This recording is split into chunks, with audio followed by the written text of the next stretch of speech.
Durante la cena de compromiso de mi hermana, me llamaron el fracasado. Ellos rieron. Yo brindé por la familia que uno aprende a dejar atrás, recuperé el auto que pagué y deshice cada plan que celebraban. Me llamo Lucas. Tengo 28 años, soy el menor de 3 hermanos, y según parece, el eterno motivo de decepción familiar. No lo digo yo, lo dice mi madre. Siempre me lo decía con esa mezcla de lástima y superioridad que te deja sin aliento, tú siempre has sido diferente, como si intentara ser amable pero no pudiera evitar clavar el cuchillo con una sonrisa. En casa, diferente era una manera elegante de decir tú no encajas con nosotros. Y con nosotros se refería claramente a mi hermana mayor Carla y a mi hermano Andrés, los modelos a seguir. Carla era todo lo que yo no, carismática, perfeccionista, ambiciosa en la forma que la sociedad aplaude. El año pasado la nombraron socia en su bufete de abogados y desde entonces, parece una pasarela ambulante de ideas sacadas de Pinterest. Andrés, más reservado, era el hijo confiable. Consiguió un puesto fijo en una entidad financiera, se casó con una mujer encantadora y antes de los 30 ya había hecho abuelos a mis padres.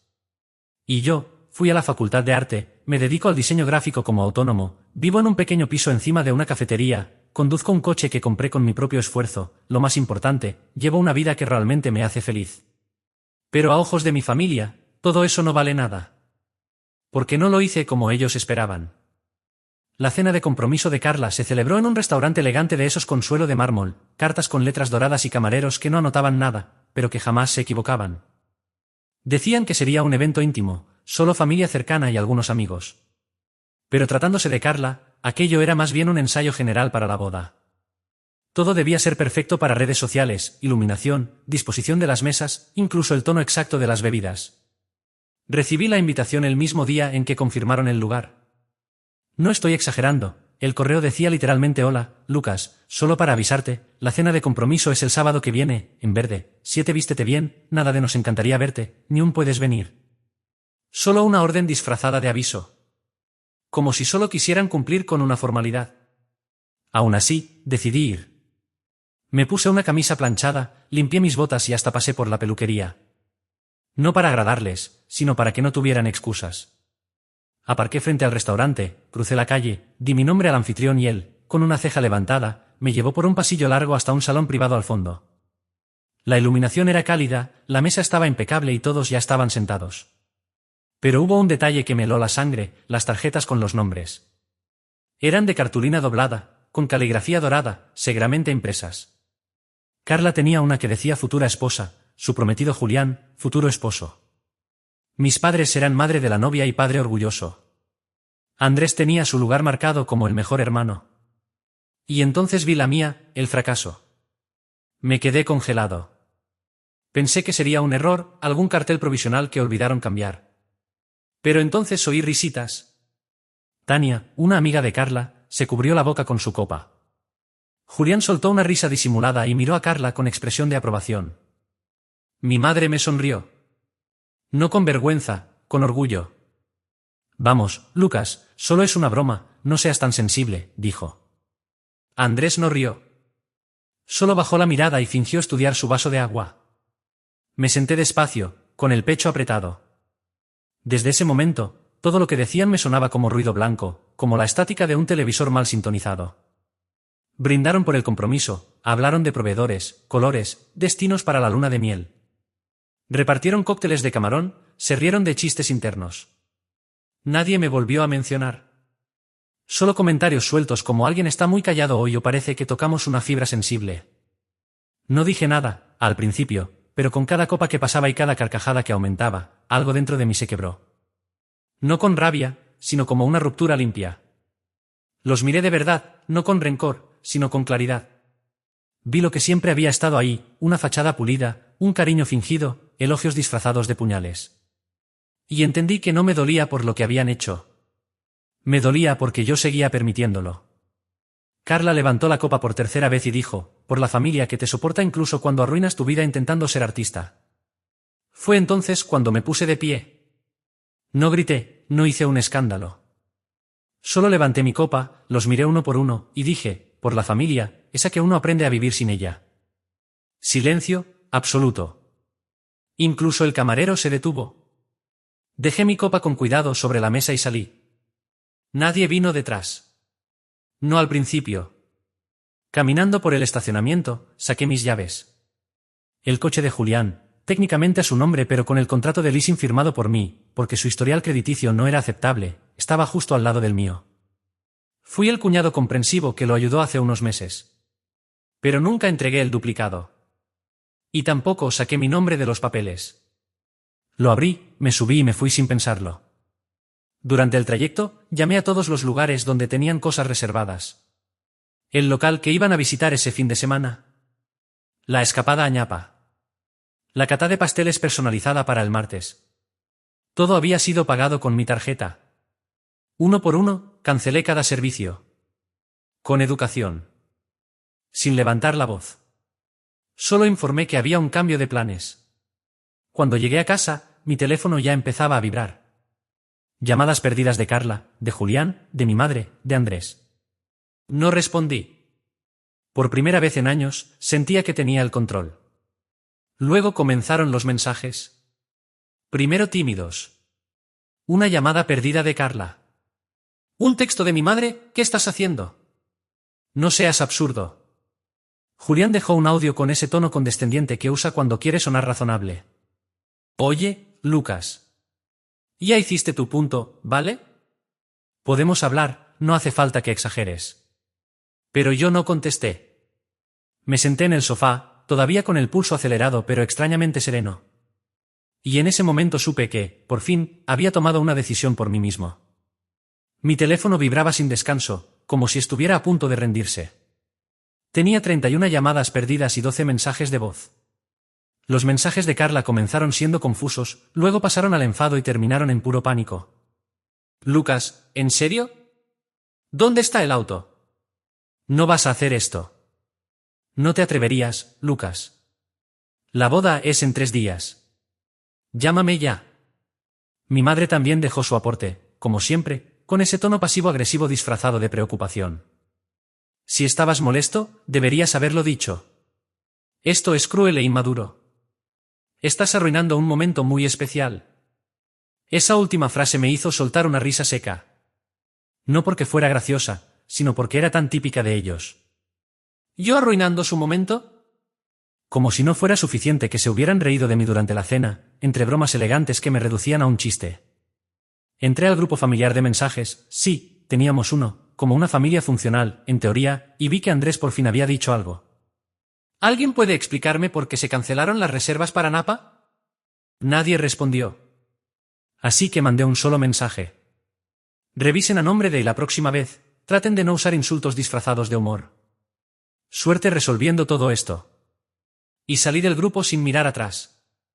A la mañana siguiente, me llamó el restaurante. Me confirmaron que el auto había sido remolcado. Les dije a los del contrato de leasing que el vehículo ya no estaba en posesión segura, y no tardaron ni un segundo en colaborar. Es curioso cómo la gente se mueve rápido cuando hay bienes involucrados. Al mediodía, Julián me mandó mensajes furiosos.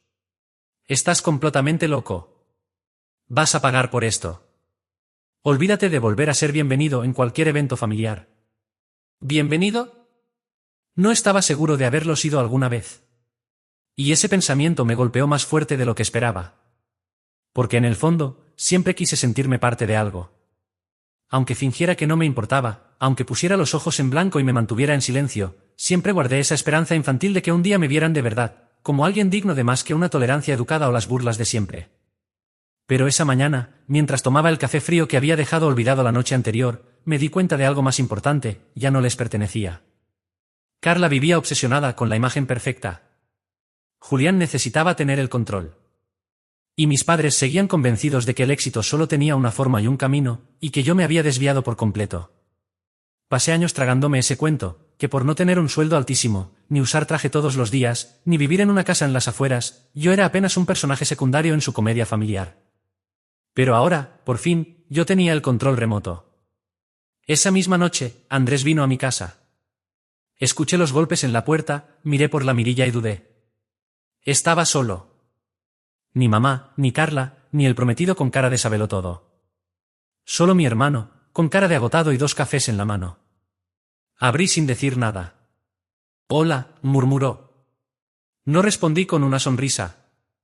Lo sé, dijo enseguida. Me pasó uno de los vasos. Yo le dije. Te dije que era demasiado, incluso antes de que empezara. Pero no hiciste nada. No era un reproche. Era un hecho. Él bajó la mirada. Sí, no lo hice. Y debí hacerlo. Lo siento. Nos sentamos en el balcón a mirar cómo las luces de la calle se encendían una por una. Durante mucho rato, no dijimos nada. Luego, Andrés rompió el silencio. El año pasado, papá dijo algo sobre ti. Fue en acción de gracias. Creía que no lo habías escuchado. Dijo, Lucas no es el tipo de hijo del que uno presume en la oficina, pero probablemente sería el único que vendría si necesitaras ayuda para esconder un cadáver. Se rió, como si eso fuera un cumplido. Yo no supe qué responder, así que solo negué con la cabeza y tomé un sorbo del café. Andrés se quedó unos 20 minutos más. No me pidió que perdonara a nadie. No trató de justificar lo que pasó. Solo dijo, llámame si alguna vez quieres hablar, o si no. Como sea, te entiendo. Los días siguientes fueron extrañamente tranquilos. El silencio pesaba más que el ruido al que estaba acostumbrado, pero era un peso que aliviaba, como quitarse unos auriculares llenos de interferencias. Borré los mensajes de voz, bloqueé a Julián y silenció a mi madre y a Carla. No fue por rabia, fue por necesidad. Por mi paz mental. Aunque algo me decía que aún faltaba la parte más intensa. Y no tardó en llegar. 2 días después, me llamó una organizadora de eventos. Casi no atiendo. El número era desconocido y me había acostumbrado a dejar todo lo desconocido en el buzón de voz. Pero por alguna razón, contesté. Hola, ¿hablo con Lucas Moreno? Sí, mi nombre es Vanessa Coburn. Soy la coordinadora de bodas de Carla. Perdona que te moleste, pero surgió una confusión con la que quizás podrías ayudarnos. Guardé silencio. Espere. Varios proveedores han informado que las reservas y contratos bajo tu nombre fueron cancelados. El viaje a Napa, la prueba del pastel, el transporte para las damas de honor. Carla insiste en que todo estaba cubierto y que tú solo figurabas como garante de los pagos. Pero al revisar, tu nombre figura como titular en casi todas las cuentas principales. Así es, dije sin más. Pausó. Pude oír el crujido de hojas mientras buscaba entre los documentos. ¿Entonces fuiste tú quien los canceló? Sí. Otra pausa, más larga esta vez. Entiendo, dijo finalmente. Supongo que no hace falta preguntar por qué. No, respondí. No hace falta. Suspiró al otro lado del teléfono.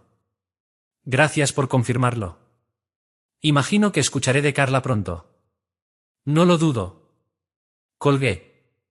5 minutos después, empezó el verdadero huracán. Carla llamó. No una vez, sino una y otra vez. No contesté. Me mandó mensajes de voz que empezaban con desesperación y se transformaban, como siempre, en pura furia. Me acusó de arruinar su gran día. Dijo que actué por envidia, que lo hice con la intención de sabotearla. Entre los mensajes que me llegaron, había capturas de pagos cancelados, reservas anuladas y finalmente, fotos de las tarjetas de sitio de la cena de compromiso. Una de ellas destacaba especialmente. Llevaba escrito el fracaso y debajo, un comentario, estás exagerando. Se suponía que era una broma. Una burla disfrazada de humor. Supéralo, decía el tono. Tuve que contenerme para no responder. No porque quisiera discutir, sino porque comprendí que ya no tenía nada más que decir. Esa tarjeta lo resumía todo. No era solo la palabra escrita, era la risa compartida por todos en la mesa, la indiferencia de mamá, el silencio de Andrés. Ese gesto encapsulaba años de invisibilización. Borré el mensaje. Al día siguiente, fui directamente a la oficina de arrendamiento y finalicé el contrato del coche. Aún figuraba como titular principal, así que la agencia lo recuperó sin ningún contratiempo legal. Por lo visto, Julián ya había sido notificado días antes, pero había estado esquivando las llamadas. Salí de ahí, caminé hasta mi auto y me quedé sentado frente al volante, sin moverme. Miraba a través del parabrisas, en silencio. No sentía alivio, ni triunfo. Solo una especie de paz lúcida, una calma que no nacía del rencor, sino del cansancio. No quería vengarme. Solo necesitaba alejarme. Encontrar tranquilidad. Pero Carla no iba a permitir que todo terminara así de simple. A los pocos días, recibí una llamada inesperada. Era mi tía, la hermana de papá. La única persona en la familia que siempre se mantuvo al margen de los conflictos, sin tomar partido, sin comentarios pasivo-agresivos. Alguien que simplemente estaba ahí, enviando tarjetas navideñas llenas de afecto genuino. Lucas, dijo, apenas la atendí, acabo de hablar con tu madre. Me preparé para lo peor. Dice que estás fuera de control. Que estás intentando castigar a Carla. Que has avergonzado a toda la familia, dijo con tono pausado. Yo no respondí. Esperé. ¿Pero conozco a tu madre? Continuó. Y también conozco a Carla. Y sé que si alguien como tú, tranquilo, respetuoso, que siempre ha aguantado más de lo que debería, finalmente explota, es porque hay un motivo de peso. Esa frase me descolocó. Sentí un nudo en la garganta. Me pidió que hablara contigo, que intentara hacerte entrar en razón. Que quizá me escucharías. ¿Y viniste a eso? No, respondió con suavidad. Vine a decirte que te veo. Y que estoy orgullosa de ti. Fue la primera vez que alguien de mi familia me decía algo así. Y con esas palabras se derrumbó algo dentro de mí, algo que llevaba años manteniendo con gestos forzados y sonrisas falsas. Me dijo que lamentaba que hubiera tenido que pasar por tanto durante tanto tiempo. Que, a veces, alejarse es lo más valiente que uno puede hacer. Y que quizá algún día los demás lo entenderían. Pero que mientras tanto, debía cuidar de mí mismo y no cargar con una culpa que no me correspondía. Después de colgar, me senté en el sofá y observé mi departamento. Era pequeño, algo desordenado, nada lujoso. Pero era mío. Cada rincón. No se lo debía a nadie. No lo había conseguido fingiendo para encajar en sus moldes. Y por primera vez en mucho tiempo, me di cuenta de que me gustaba mi vida. Aunque nadie de mi familia pudiera valorarla. Ese fin de semana se enviaron las invitaciones de la boda. Y entonces las cosas se complicaron aún más. No solo me excluyeron de la lista, se aseguraron de que todos supieran por qué.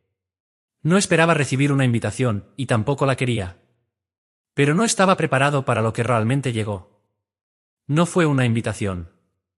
Fue una carta manuscrita en un papel grueso, color marfil, con una M y una R doradas en relieve en la parte superior, como si se tratara de una orden real. Sin sobre, doblada sin cuidado y dejada en mi buzón, como si ni siquiera se hubieran molestado en sellarla. Era de mi madre, Lucas. Espero que, al leer esto, ya te hayas calmado y entiendas el dolor que has causado. Carla está destrozada. Los padres de Julián han retirado parte de sus aportes y varios proveedores ya no contestan nuestras llamadas por tu rabieta. Intenté defenderte, de verdad.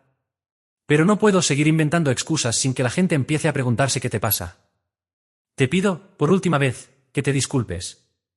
Que repares el daño. Ven a la boda. Sea amable. Comporta como un hombre. Demuestra que no eres tan egoísta y mezquino como pareces. Aún no es tarde. A menos que tú lo decidas. Esta es tu familia, Lucas. No la pierdas por un chiste. Ni una disculpa. Ni un intento de entender. Solo lo mismo de siempre. Manipulación disfrazada de preocupación. Leí la carta una vez, luego otra, más lentamente. Después la doblé con cuidado y la guardé junto a mis papeles del alquiler y los documentos del coche. Mi propio archivo silencioso de límites que al fin decidí establecer. Y me serví un trago. Eso fue lo que me empujó a cerrar la puerta definitivamente. No fue la ofensa. No fue la carta.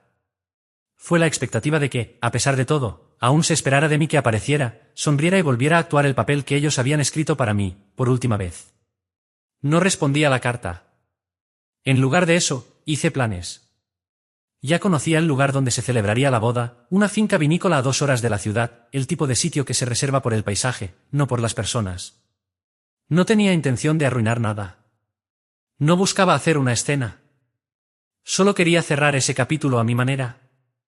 La noche anterior al evento, envié un único mensaje. No lo mandé al grupo familiar, solo se lo envié a Carla, y decía simplemente, tienes razón. No asistiré.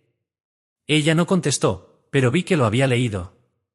Y a la mañana siguiente, mientras todos estaban ocupados con peinados, maquillaje y copas de mimosa, yo hacía una llamada. Esta vez a un abogado. Porque lo que mi familia parecía haber olvidado, o simplemente nunca se detuvo a preguntar, era cómo se habían financiado realmente todos los preparativos de la boda.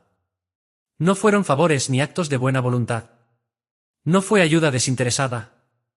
Fue un préstamo, un acuerdo legal, redactado y firmado por un amigo abogado, cuando Carla me pidió que le echara una mano con los costos de su boda soñada.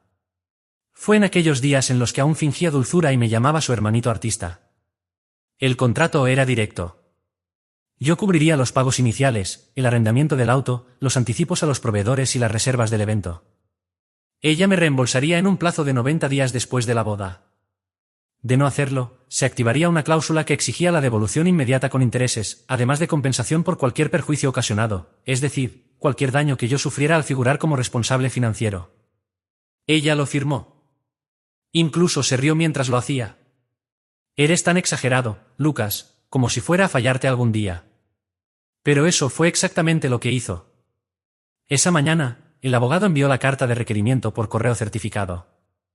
Una copia para ella, otra para Julián y otra para mis padres, ya que también habían estado involucrados en parte de los arreglos financieros. No esperaba que pagaran. Lo que esperaba era una reacción. Y vaya si la hubo. Esa misma tarde, mientras yo trabajaba en casa, desarrollando bocetos para un mural de un nuevo cliente, mi teléfono volvió a estallar. Esta vez era mi padre. ¿Qué es esto de documentos legales? ¿De verdad estás demandando a tu hermana el día de su boda, Lucas? No respondí. Volvió a llamar. Luego otra vez. Después dejó un mensaje de voz tan largo que se cortó solo. ¿Egoísta? ¿Tú crees que esto te hace ver maduro? ¿Esto es lo que entiendes por hacer un punto? Por eso nadie te toma en serio. Siempre tan resentido, siempre con esa actitud de víctima. Dejé de escucharlo. Porque, por primera vez, no me importaba. Y entonces entendí algo aún más profundo. Yo nunca había sido realmente parte de esa familia. Al menos no de la forma en que ellos lo entendían. No era el hijo modelo. No era el ejemplo a seguir. Yo era el comodín, el recurso fácil, el respaldo, el que rellenaba la mesa para que la foto se viera completa. Y ahora que me había ido de verdad, estaban desesperados. No porque me extrañaran, sino porque perdieron su fuente de ayuda gratuita. Ese día lo dediqué a lo que realmente me gustaba hacer.